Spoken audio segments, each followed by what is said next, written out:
Hoje vou mostrar tudo sobre filtros de densidade neutra, os famosos ND. Vou falar que opções que você tem, para que eles servem e como eles podem transformar as suas fotos e vídeos. Então, se você quer levar a sua fotografia para o próximo nível, fica comigo até o final. Agora, dá uma olhadinha nessa mesa, olha a quantidade de opções que a gente tem aqui. A gente tem filtros de matchbox, filtros quadrados, filtros fixos, filtros variáveis, temos muitas opções. E pode ser um pouco confuso para você que não tem tanto domínio dos filtros ND, para que cada um deles serve. E a ideia aqui é realmente explicar a fundo para que servem os filtros NDs, quais que você vai utilizar em diferentes situações e também te dar um guia de compra para você já comprar os melhores com um preço bem acessível. Dá uma olhadinha aqui na minha mão, ó. Esse aqui é um filtro circular ND variável. A gente tem controle de quanto corte de luz que a gente tem num filtro como esse aqui. Já num filtro como esse aqui, um filtro quadrado, a gente tem uma quantidade de luz fixa que a gente vai cortar e evitar que chegue no sensor. A gente não tem como variar essa quantidade. Mesma ideia aqui para os filtros 4x565 que vão no Matchbox. A gente tem uma quantidade fixa de luz que é cortada, que chega no sensor. Não temos controle fino de quanta luz pode chegar. Mas, em resumo, todos eles fazem a mesma coisa. Eles cortam a quantidade de luz que chega no seu sensor. A analogia mais corriqueira aqui é que eles são como óculos de sol para sua lente. Eles cortam a quantidade de luz que chega ao sensor sem necessariamente afetar cor, nitidez e contraste. E o que isso vai te permitir? Vai permitir que você consiga velocidades de obturação mais lentas, expor o seu sensor por mais tempo à luz e também conseguir aumentar mais a abertura do diafragma da sua lente para ter um fundo mais desfocado, um retrato mais desfocado. Você vai conseguir modificar a velocidade de obturação do sensor e modificar a abertura do diafragma da sua lente. Mas afinal, se numa câmera mirrorless com uma lente intercambiável a gente tem controle do diafragma, a gente consegue abrir e fechar esse diafragma, por que a gente vai precisar de uma outra forma de controlar a quantidade de luz que chega ao sensor? Eu vou explicar para você, mas antes eu quero falar dedicadamente sobre que tipos de filtros ND existem no mercado. A gente vai ter filtros NDs fixos e filtros NDs variáveis. Essa diferenciação é muito importante. Todos esses aqui são filtros fixos. Esses circulares aqui são filtros variáveis, que a gente consegue modificar a quantidade de luz que chega no sensor. Não significa que porque eles são circulares, todos vão ser variáveis. Esse aqui é um exemplo de filtro circular com ND fixo. É um ND 1000 aqui, então, que corta 10 pontos de luz. Vou explicar melhor essa definição depois. O formato do ND não vai significar que categoria que ele é necessariamente. Os filtros retangulares ou quadrados, eles têm que ser fixos, não tem como a gente ter variação. Os circulares podem ser fixos, mas também podem ser variáveis. Você pode ter os dois casos quando a gente está falando de filtros circulares. Um filtro fixo, como esse aqui que vocês estão vendo, a gente tem apenas um vidro, não tem vidros sobrepostos, então só tem um elemento óptico aqui. Já quando a gente fala de filtros variáveis, eles são mais grossos, porque eles necessariamente precisam de dois elementos ópticos. Como que funciona um filtro variável? Você tem dois filtros polarizantes sobrepostos, e conforme você gira o filtro aqui, você muda o ângulo de incidência da luz nesses polarizados, e isso vai mudar a quantidade de luz que vai passar através do filtro. É dessa forma que eles funcionam. Então você tem dois filtros sobrepostos, polarizados, que criam um ND e assim você tem um controle variável da quantidade que vai passar através dele. É com esse controle aqui que você consegue mudar a quantidade de luz. Olha como varia, como você consegue ver a minha mão, menos agora e mais agora que eu abro o ND. E como que funciona a escala, a nomenclatura dos filtros para você saber quanta luz que vai estar passando. Tanto os filtros fixos como os filtros variáveis, eles funcionam em cortes de exposição, de stops que a gente fala. Assim como a sua lente, que tem uma escala de f-stop, quando você sai de f2.8, por exemplo, e vai para f4, você diminui pela metade a quantidade de luz que chega ao seu sensor. A ideia da escala aqui dos NDs é bem parecida, é sempre dividindo pela metade a quantidade de luz que chega no seu sensor. Por exemplo, o filtro ND mais fraco que você pode comprar é o filtro ND2. O ND2 significa que você dividiu pela metade a quantidade de luz que está chegando no sensor. Dele, você vai para o ND4, que também vai dividir pela metade, novamente, a quantidade de luz que chega no sensor. E a escala funciona assim, de 2 para 4, de 4 para 8, de 8 para 16, de 16 para 32, de 32 para 64. Sabe aquela escala de memória RAM? Se você conhece, eu não sei exatamente na matemática como que chama isso, múltiplos de 2, deve ser? Você vai sempre multiplicando por 2 o número. Então, de 8 vai para 16, 16, 32, 32, 64, 64, 128, 128, 256, 256, 512, 512, 1000. A gente não fala 1024. O certo seria falar 1024. Mas, para facilitar a vida do fotógrafo, a gente fala ND1000.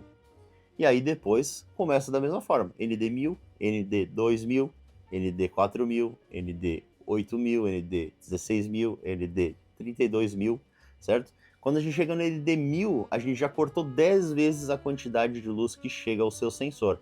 ND1000 normalmente é uma boa medida para você fazer fotografia de longa exposição durante o dia, por exemplo.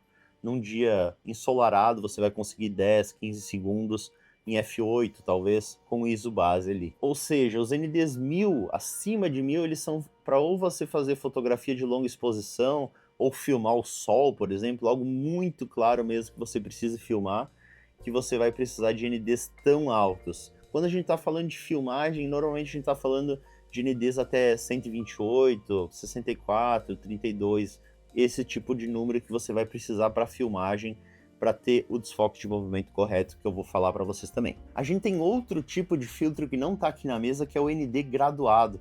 O ND graduado, ele tem variação da quantidade de luz que vai cortar no seu sensor. Ele é muito utilizado principalmente em fotografias de paisagem, que, por exemplo, o céu fica sempre muito mais exposto, bem exposto, do que o solo. Se você tem uma paisagem que claramente você tem muita diferença de altas luzes e baixas luzes, talvez você precise compensar com um filtro graduado. Aí você vai colocar o ND mais forte na parte do céu, o ND sem corte de luz no solo, e assim você vai ter uma fotografia mais bem balanceada. Eu não vejo tanta necessidade nesse tipo de filtro, porque você pode fazer bracketing para fazer fotografia desse estilo, em que você faz uma fotografia super exposta, uma subexposta e uma exposta corretamente, e depois junta na edição. Você até poderia utilizar para filmagem, né? Que aí você não tem, né? A não ser que você faça um HDR, você não tem essa opção de combinar filmagens para ter uma exposição mais bem balanceada da cena. E quais são então as aplicações dos filtros NDs? Primeiramente na fotografia, a gente vai falar sobre filmagem também. Na fotografia, o principal uso dos filtros NDs, sem dúvida alguma, é para fotografia de longa exposição, em que você coloca a sua câmera num tripé, dispara ela remotamente para não ter vibração e faz exposições de 30 segundos, 60 segundos ou até de minutos mesmo. E por que você precisa de um filtro ND nessa situação? Porque mesmo que você fechar lá o diafragma em f22, colocar o ISO no mínimo, você não vai conseguir uma exposição de 30 segundos durante o dia, vai ficar super estourada a sua imagem, você não vai ter detalhes.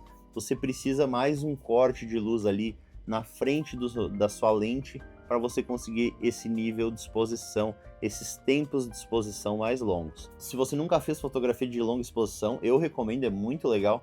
É uma foto mais trabalhosa, você não vai fazer tantas fotos, é uma foto que tem que ser um pouco mais bem pensada, que você precisa levar equipamento, como um tripé. O disparador você pode só botar um timer ali, um temporizador na câmera de 10 segundos para não vibrar, não precisa mais nada. E aí você vai precisar do filtro ND. Se você for fazer fotografia de longa exposição noturna, aí você não vai precisar do filtro ND, porque a luz ambiente é muito menor e aí você consegue controlar com o diafragma, com o ISO, o tanto de exposição que você vai querer. Fotografia de longa exposição durante o dia, para isso o filtro ND é essencial. Outro uso é se você tem uma lente super clara, por exemplo, uma 50mm 1.2, e você quer fazer fotografia durante o dia em f1.2, a sua câmera talvez com o shutter ali em 1/8000, como são as minhas Sony A7 IV e A7S III, eu não vou conseguir uma exposição correta, vai ficar estourado. Aí eu vou precisar de um filtro ND na frente da lente para cortar ainda mais a luz e conseguir utilizar minha lente em f1.2. Eu devo dizer que eu raramente utilizo o ND para esse tipo de foto. Normalmente eu consigo uma exposição legal ali com 1/8000 segundos e não vejo tanta necessidade, mas é possível você utilizar o filtro ND para esse fim também. E também um uso bem interessante é astrofotografia diurna, de você fotografar o Sol. Aí você precisa de NDs bem potentes mesmo, como esse aqui que eu tenho, que é um ND 32000. Olha aí, galera, isso aqui é um ND 32000, ó. Não dá nem para ver a minha mão atrás. Mesmo com a luz incidindo nele, ó, você não vê minha mão atrás.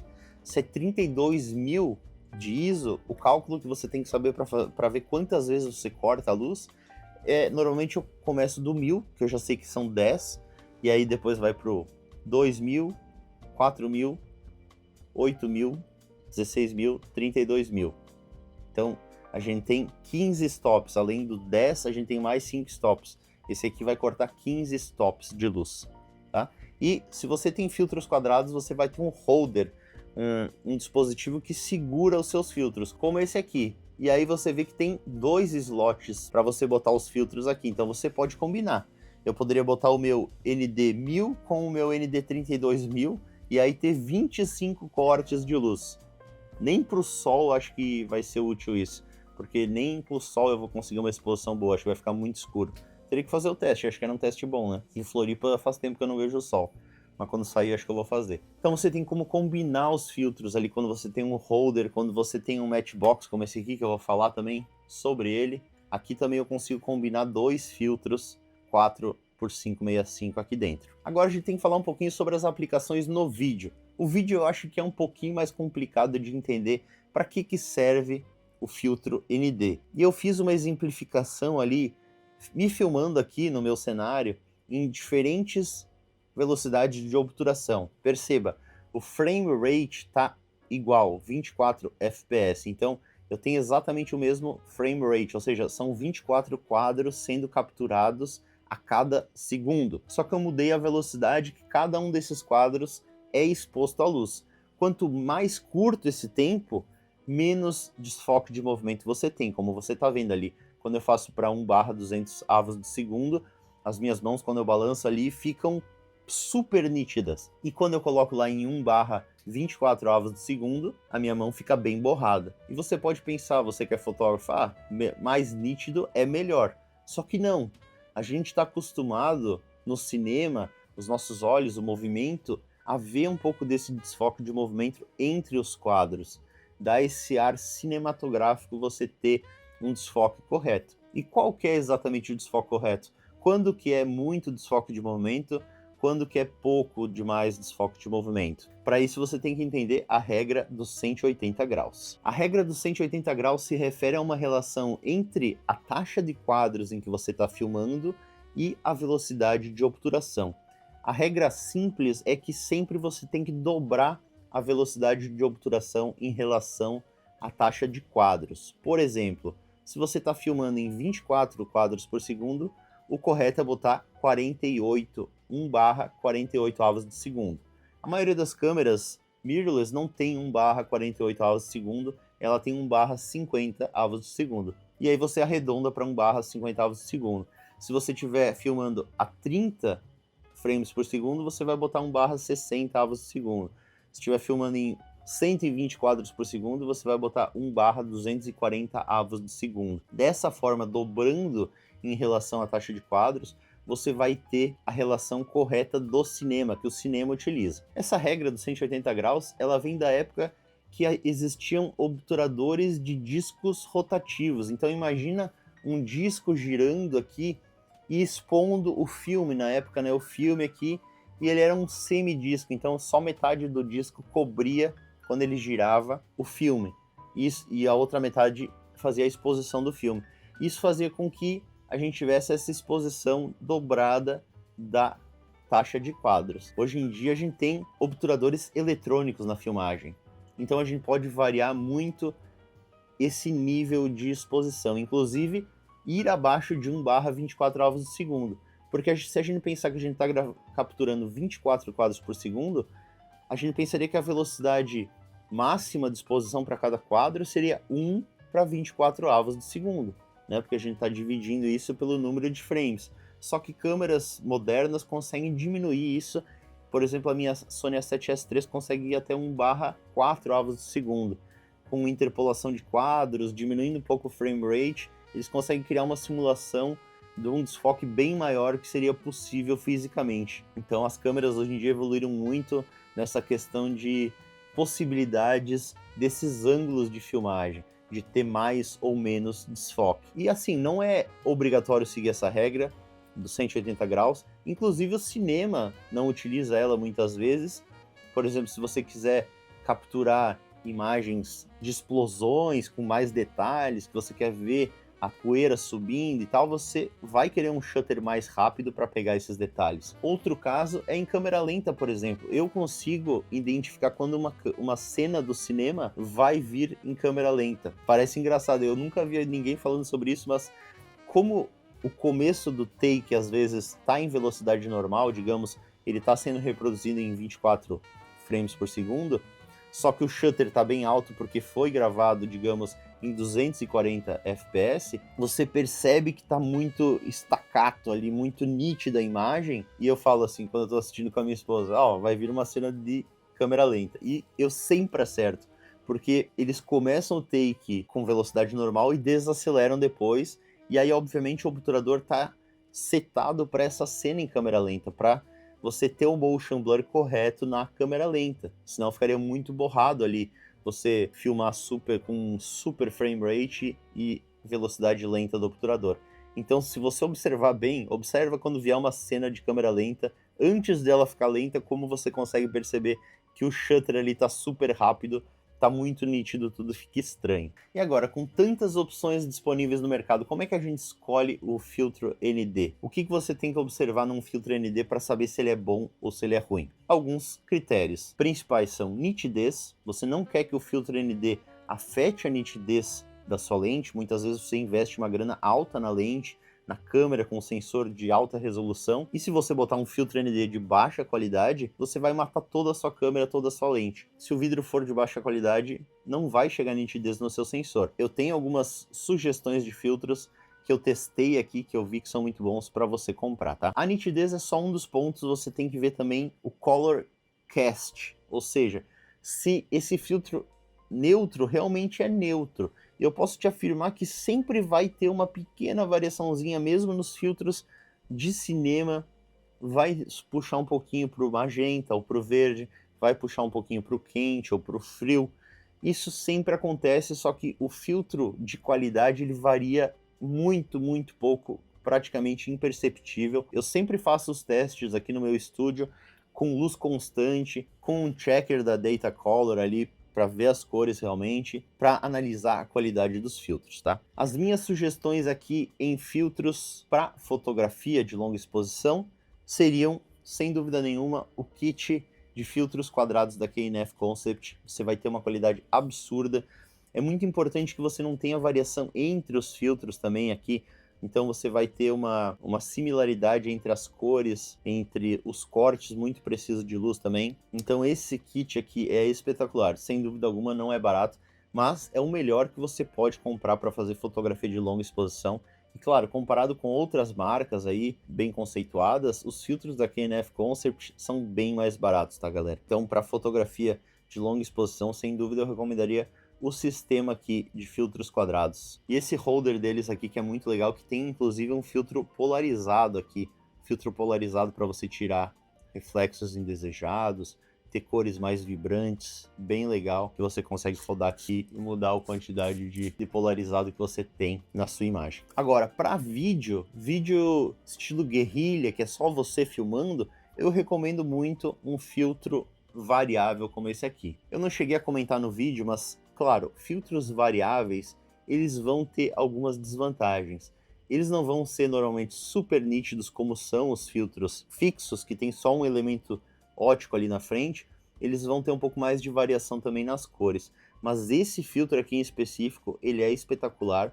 Ele puxa um pouquinho para o quente, tá? Um pouquinho assim, uns 200 Kelvin em direção ao quente, mas pouca coisa. Você consegue corrigir isso sem perdas de qualidade. E ele é super nítido, realmente nos meus testes Por incrível que pareça, eu não vi perda de nitidez aqui com esse filtro circular. Ele é a base de cobre aqui, essa parte, é bem construído, ele é pesadão mesmo. É realmente o filtro mais bem construído que eu já testei da KNF Concept. Tem muita qualidade, recomendo, vai ter o link aqui na descrição. Eu vou deixar também essa opção aqui, ó, que é uma opção mais custo-benefício, ele é um pouquinho mais barato, um pouquinho mais leve, não tão bem construído, mas tem qualidade ótica muito boa, comparável àquele ali mais caro também. Eu vou botar como opção custo-benefício aqui, para você pegar um filtro variável circular. Esses filtros aqui, eles não são muito indicados para fotografia de longa exposição, porque eles não cortam luz suficiente para você fazer realmente longas exposições de 30 segundos, 60 segundos. Você vai conseguir fazer longas exposições de talvez 4, 8 segundos no máximo durante o dia. Fotografia de longa exposição com circular tem esse aqui, que é o ND1000 magnético. É bem legal, bem prático, né? Para você colocar na sua câmera, só chega e coloca assim. Bem interessante, ó. Você só chega aqui, ele gruda. Ó. A qualidade dele é espetacular. Desse ND1000 aqui é do nível dos quadrados, tá? Mesmo nível, deve ser o mesmo tipo de vidro que eles utilizaram aqui e aqui. Vale muito a pena. Vou deixar aqui na descrição para você conferir esse aqui também. Por último, a opção mais incrível, mas também mais cara, são os filtros aqui do Matchbox, os 4x565, que realmente aí não tem comparação a qualidade ótica. Eu não sei exatamente porque eles são mais grossos que os filtros fotográficos. Talvez pelo padrão da indústria, a KNF Concept tenha que ter feito ele tão grosso assim, ele é pesadão realmente. O que me chamou a atenção nos testes é a similaridade nos resultados entre o ND4, o ND8, o ND64. Todos eles tiveram mesmas pequenas variações ali no magenta, na coloração do Kelvin, mas dentro assim de uma margem de erro de 100 a 200 Kelvin, muito pouca diferença, realmente é praticamente perfeito esses filtros, sem nenhuma perda de nitidez. E eu separei aqui algumas outras opções que você pode adquirir, que são esses filtros de efeito, como os de efeito de névoa, para você tirar aquele look mais digital da sua imagem, ficar um look mais de filme mesmo, que dá uma difusão assim nos realces, fica bem bonito. Tem o Blue Streak aqui também, que faz um efeito de lente anamórfica. Olha o efeito que ele faz nas luzes lá, ó. Ó o seu giro aqui, ó. Tá vendo? Ele cria esse efeito de lente anamórfica na lente. Muito legal que a KNF Concept vende os filtros NDs, mas também tem muitas opções de filtros de efeito espetaculares. Gostaria de ressaltar que agora você tem como comprar lá no site da KNF Concept, que os produtos vêm da China, já adicionando o imposto. Então você sabe exatamente quanto que você vai ter que pagar pelo produto. Você não vai ter surpresas na hora de entrar aqui no Brasil, que vai ser taxado um valor alto, de repente, que você não tem condições de pagar. Quando você compra lá, você tem como já somar o imposto junto com o frete, e aí tá resolvido, é aquilo que você vai pagar sem surpresas. Acho que dá bastante garantias para o consumidor de saber exatamente o que ele vai pagar pelo produto e não se preocupar com os impostos na entrada. Claro que eu preferia não ter que pagar imposto, né, galera? Mas nesse cenário com imposto, saber quanto você vai pagar e não saber é melhor saber, né? E aí, você curtiu as dicas sobre os filtros ND? Então não esquece do like, se inscreve aqui no canal e ativa as notificações para você receber os próximos vídeos que eu postar aqui. Até o próximo!